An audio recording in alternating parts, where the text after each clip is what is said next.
Alain Souchon, le chanteur agressé par son petit-fils avant un concert dans une récente interview accordée à Paris Match, à l'occasion d'un banquet organisé par Eddie Mitchell au Laurent, Alain Souchon a révélé avoir été victime d'une agression avant son entrée en scène. L'année 2024 a été particulièrement intense pour Eddie Mitchell. Entre la sortie de son autobiographie et la publication de son dernier album, l'artiste de 82 ans a été bien occupé. Heureusement, il a pu compter sur ses fidèles amigos pour le soutenir tout au long de ses projets. Des artistes comme Alain Chamfort, Pascal Obispo, William Scheller et Alain Souchon ont été à ses côtés, prêts à l'aider à donner vie à son nouveau projet musical.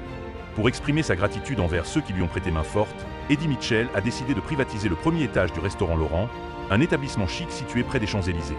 Ce banquet, auquel ont également assisté nos confrères de Paris Match, a été l'occasion pour l'interprète d'Allo Maman Bobo de faire une révélation surprenante. En effet, quelques jours avant ce déjeuner, le chanteur a été victime d'une agression pour le moins inhabituelle. Alain Souchon, victime d'une agression. Je vous préviens tous, je me suis fait agresser samedi avant d'entrer en scène. J'ai donc un œil un peu plus rouge que l'autre, aurait-il confié dès son arrivée. Alain aurait-il été victime d'un fan acharné qui voulait lui arracher sa chemise? Se sont immédiatement interrogés les journalistes de Paris Match. Si seulement ça m'arrivait encore, a réagi le chanteur avec humour, avant de dévoiler l'origine de l'incident. Non, mon agresseur est mon petit-fils de 2 ans, qui a eu l'idée de jeter un stylo en l'air. Il m'a touché l'œil.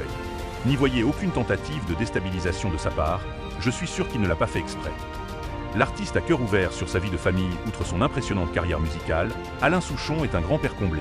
Dans une interview accordée à Paris Match en décembre 2020, il n'avait d'ailleurs pas hésité à évoquer ses petits-enfants avec une immense fierté. « C'est vachement bien d'être grand-père », avait-il confié avant d'ajouter. « Le rôle de père, je ne l'ai pas bien fait. Je n'étais jamais là, j'étais sur les routes, je ne pensais qu'à moi, mes chansons, mon travail.